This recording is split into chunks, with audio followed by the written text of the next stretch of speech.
अस्सलाम वालेकुम, कैसे हैं आप सब। कल की वीडियो अपलोड की, सबसे पहले तो बहुत शुक्रिया इतनी दुआओं के लिए। फिर आप लोगों के क्वेश्चन आए कि आप न्यू घर क्यों बना रही हैं। आज की वीडियो में वो आपको बताऊंगी। सेकंड नंबर के ऊपर कि आप ही हमारे लिए भी दुआ किया करें। तो मैं कैसे दुआएं करती हूँ वो तरीका आप लोगों के साथ शेयर करूंगी। साथ ही मैं सहरी बना लूँ। तो आज का व्लॉग स्टार्ट करते हैं।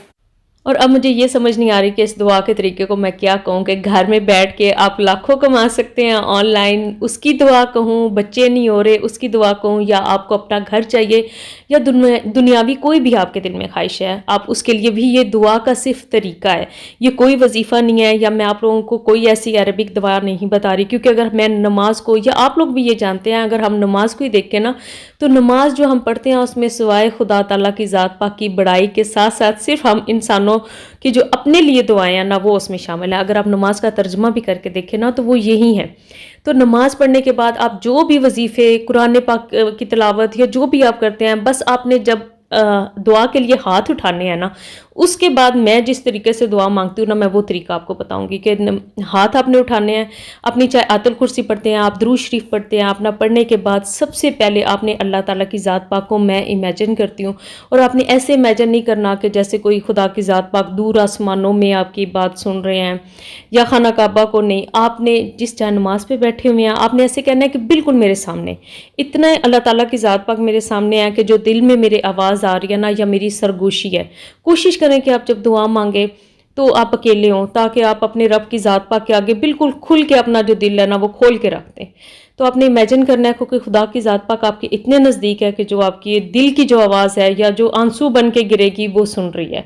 आपने सबसे पहले ये इमेजिन करने की कोशिश करनी है। और आप यकीन माने 2-3 दफ़ा जब आप दुआ के लिए हाथ उठाएंगे तो आप करना शुरू हो जाएंगे। उस दौरान आपने बस अस्तगफिरुल्लाह पढ़ते रहना है। अस्तगफिरुल्लाह पढ़ते हुए फिर आपने दिल में याद करना है कि हो सकता है किसी के साथ नाजायज़ कोई गलती आपसे हो गई हो, शायद आपने मतलब आपको ना पता चला हो, अपने माँ बाप का दिल दुखा दिया हो। और वाकई होता भी ऐसे ही है। मेरा ये मानना है कि हमारी जितने काम रुके हुए होते हैं, दुआएं कबूल नहीं हो रही होती हैं, या हम पे मुश्किलें होती हैं, वो हमारे किए हुए जितने काम है ना, वो हमारे पे आजमाइशें बन के सामने आ रही होती हैं। तो जब आपने दिन में ये सोचना है कि अल्लाह ताला की ज़ात पाक आपको देख रही है, आपके सामने है, तो आपने सबसे पहले अपने गुनाहों की माफ़ी मांगनी है, और उन गुनाहों को याद भी करना है। आप याद करने की कोशिश किया करें दिन के टाइम भी, अस्तगफिरुल्लाह पढ़ के फिर अपनी दुआ, जो भी आपका मतलब काम में रुकावट है ना, उसको आप ज़ेहन में रखा करें। अल्लाह ताला की ज़ात पाक को बहुत पता है कि हमारे दिल में क्या ख्वाहिशें हैं। आपको मुँह से बोलने की ज़रूरत नहीं है, लेकिन आपको अपने उन गुनाहों से माफ़ी की ज़रूरत है जो कि उस काम में हायल हो रहे हैं, जिससे अल्लाह ताला की ज़ात पाक हमें वो नेमतें नहीं दे रहे। आपने सिर्फ उन कामों को याद करना है, अल्लाह ताला की ज़ात पाक से माफ़ी मांगनी है। उसके बाद जनाब आपने फिर अपनी दुआ जब भी मांगनी है, आपने रोते हुए मांगनी है, और इसको इमेजिन करते हुए मांगनी है कि खुदा पाक की ज़ात पाक हमारे सामने है, और कहना है अपने मुँह से कि या अल्लाह आप मेरे सामने, आप देख रहे हैं, आप चाहें तो ये काम अभी हो सकता है, आप ये करें खुदा के लिए, मैं आपका बंदा हूँ, मैं गुनहगार हूँ, मेरे से ये गलती हो गई है। अल्लाह का वास्ता, आपको अपनी बड़ी शान का वास्ता, आपको अपने रब होने का वास्ता, मैं तो गुनहगार हूँ, मैं किस तरह मैं उस चीज़ को नहीं पहुँच सकता, मेरे उन गुनाहों को माफ़ कर दें। आपने साथ में आपको जितनी सूरतें आती हों पढ़ें। और बस मैंने देखा कि जब मेरा उमैर नहीं था ना हो रहा, तो मैं जब दुआ करती थी तो मेरा जो दुपट्टा होता था वो आंसू से गीला हो जाता था। और यकीन करें कि मैं एक दफ़ा गई डॉक्टर के पास, और इलाज करवा रही थी मैं। 2 साल मेरी शादी को हो गए थे, तो डॉक्टर, वो आपको पता है इस मौके पे तो बड़ा यूज़ करते हैं वो, तो डॉक्टर मुझे कहती है कि आपकी डीएनसी करनी पड़ेगी। मैं ऐसे खड़ी होगी, मैंने कहा कि डीएनसी कर दें। अब मुझे उस टाइम इवन के डीएनसी का पता भी नहीं था कि ये क्या होती है, लेकिन मुझे ये था कि शायद ये डॉक्टर ये करे तो मुझे मिल जाए, मतलब मुझे मेरी ख्वाहिश पूरी हो जाए। मतलब मैं इतनी बेबस थी, और मुझे ये पता ही नहीं था कि इसमें लोग आपको कितना यूज़ करते हैं। बाद में जब वो हम घर आए, हस्बैंड ने ऑफिस जाना था, उन्होंने कहा हम बाद में आ जाएंगे, कल आ जाएंगे, करवा जाएंगे। वो जब हमने चेक किया बाद में, मतलब अमर भाई से चेक किया, उन्होंने मना किया, तो फिर हमें पता चला कि देखो, मतलब मुझे ये था कि बस हमें ये होता है कि ये बंदा हमारा मसला हल कर देगा, उस बंदे से हमें बड़ी तवक्का है, ये कर देगा। कोई कुछ भी नहीं कर सकता, कुछ भी कोई दुनिया का बंदा नहीं कर सकता। वो अल्लाह ताला की ज़ात पाक सिर्फ उन्हें सबब बनाते हैं। मांगना अपने खुदा की ज़ात पाक से ही है।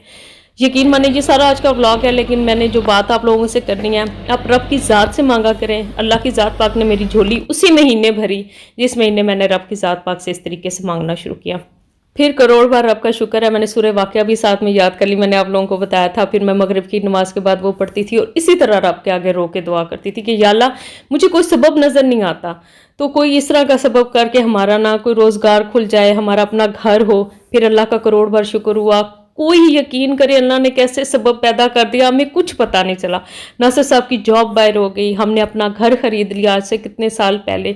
और ये वाली बात मुझे उस दिन मतलब 100% हो गई कि जब 27वीं की शब को रमज़ानुल मुबारक में मैं दुबई में जॉब करती थी और मैंने रात को इबादत की और मैं ना रोई और मैंने रब के आगे दुआ की कि या अल्लाह कोई ऐसा काम हो कि मैं घर में बैठ के इतना कमाना शुरू कर दूं। उससे अगले साल ही आप यकीन करेंगे मैंने यूट्यूब स्टार्ट कर दिया था। अगली जब रमज़ान की शब आई थी, रमज़ान का महीना आया था और मैं उससे कमाना शुरू हो गई थी। तो मैं आपको ये बताऊँ, सिर्फ आपको मैं दुआ का तरीका बता रही हूँ। और प्लीज़ मैं अपने चैनल के ऊपर कभी भी दीन की कोई बात नहीं करती, क्योंकि लोग जो होते हैं उनका हर एक का अल्लाह ताला ने उनको पैदा किया हुआ है और उनका खुदा के साथ क्या रिश्ता है, क्या कनेक्शन है, कोई ना पता करने की ज़रूरत है ना कोई बताता है। और हम उसमें कौन होते हैं कीड़े निकालने वाले। शायद अगला जो बंदा है, चाहे आपकी नज़र में वो जैसा भी हो, खुदा की ज़ात पाक के नज़दीक शायद वो इतना मोअज़्ज़ज़, मतलब वो उनके इतने करीब हो, तो इन चीज़ों से डरना चाहिए। आप किसी के ऊपर उंगली नहीं उठा सकते। अब साथ में मैंने ये व्लॉग शूट किया हुआ था, बजाय कि इसका वॉइस ओवर करने के मैंने कहा कि नहीं मैं अपनी बहनों को बताऊं, क्योंकि इतने आप लोग मुझे आके कहते हैं कि अभी हम कुछ कमाना चाहती हैं, हम ये करना चाहती हैं। कोई इंसान आपकी मदद नहीं कर सकता, सिर्फ अल्लाह की ज़ात पाक है जो आपकी मदद कर सकती है। आप अल्लाह से मांगे, सबब कोई इंसान ज़रूर बन जाएगा इंशाअल्लाह ताला। अल्लाह की ज़ात पाक ने चाहा तो वो ऐसे सबब बना देगा जो आपने सोचे हुए भी नहीं होंगे वहाँ से। तो ये मेरा लास्ट कोई व्लॉग था, मैंने कहा आगे वो लगा दूं क्योंकि मुझे वॉइस ओवर करना था और आप लोगों को बताना था। कल के मुझे मैसेजेस आ रहे थे कि आप भी प्लीज़ वो दुआ शेयर करें, दुआ शेयर करें। दुआ आपने अपनी ज़ुबान में मांगनी है मेरी बहन, क्योंकि जो जज्बात या जो रब के आगे गिड़गिड़ाना होता है ना, या रो के दुआएं मांगनी होती है, वो सिर्फ आप अपनी ज़ुबान में ही मांग सकते हो। बाकी जितनी है नमाज में है, या आप वजीफ़े करते हो, कुरान पाक की तिलावतें करते हो, दुरूद शरीफ पढ़ते हैं, या आप जितनी सूरतें साथ में पढ़ते हो, वो अपनी जगह पे रखनी है। और अल्लाह ताला की ज़ात पाक से हमेशा अस्तगफिरुल्लाह पढ़ा करें। वो लोग जो आके जिस तरह देखो ना, हम किसी के पास जाएं, हम कह के देखो हमसे गलती हो गई, तुम्हें माफ़ कर दो, लेकिन हमारी उसमें इतनी गलती कोई नहीं थी, हमने कुछ नहीं था किया, लेकिन तुम हमें माफ़ कर दो। तो कौन माफ़ करता है? अल्लाह ताला की ज़ात पाक के आगे अपनी एक एक चीज़ को सोच के उसे एक्सेप्ट करें कि हाँ हमने ये गलती की है, और उस चीज़ की तब माफ़ी मांगे, खुदा की ज़ात पाक के आगे रो के मांगे। अगर किसी इंसान के साथ कोई गलती आपकी हुई है, तो अगर नहीं भी कर सकते, चलो अगर आप नहीं भी कर सकते तो एट द एंड तो हिसाब किताब सारा आपके रब नहीं करना है ना। जिस वजह से आपके साथ आपसे वो गलती हो गई थी, आप उस वजह को अल्लाह ताला से बात करके बताए। हालांकि वो जानते हैं, अल्लाह ताला की ज़ात पाक को सब पता है, लेकिन वो सुनना भी तो चाहते हैं कि हाँ ये इंसान अपने मुंह से एक्सेप्ट करे। आप करें, आप अल्लाह ताला की ज़ात पाक को उसी तरह माफ़ी मांगते हुए कहें कि या अल्लाह मेरी ये मजबूरी थी, आप जानते हैं, लेकिन आप तो माफ़ करने वाले हैं। फिर खुदा की ज़ात पाक, चाहे वो बंदा हम जितने भी हो ना, हमारा जो खुदा के साथ डायरेक्ट कनेक्शन है उसको मजबूत करें। रब की ज़ात पाक के आगे अपना दिल खोल के रखें, रोएं गिड़गिड़ाएं, इंशाअल्लाह ताला आपकी हर दुआ कबूल होगी। मुझे अगर आके कोई कहे ना कि हम ये दुआ करते हैं, हम तो इतना करते हैं, हम तो इतनी मेहनत करते हैं, ऐसे नहीं होता ऐसे नहीं होता, तो मैं पहले तो समझाती थी, फिर अब चुप कर जाती हूँ। क्योंकि पता है एक इंसान का जब ईमान होता है ना, मेरा भी इस चीज़ के ऊपर ईमान है कि अगर आप इस चीज़ को एक्सेप्ट कर लेते हैं ना कि हाँ खुदा की ज़ात है जो हमें सुन रही है, हमें दे रही है, तो फिर लोगों की ये बातें बेमानी हो जाती हैं। आप अपने रब के साथ अपना कनेक्शन जो है उसे मजबूत करें, ये चीज़ें फिर कोई मायने नहीं रखेंगी आप लोगों के लिए। आई होप कि छोटी सी वीडियो अच्छी लगी होगी, लाइक और शेयर कर दीजिएगा। अल्लाह करे मेरी बहनों के जो है सारी दुआएं कबूल हों, और शेयर इसलिए कीजिएगा कि शायद किसी और का भी भला हो जाए। और मिलूंगी इंशाल्लाह ताला आप लोगों से अपने कल के व्लॉग में। तब तक के लिए अल्लाह हाफिज़।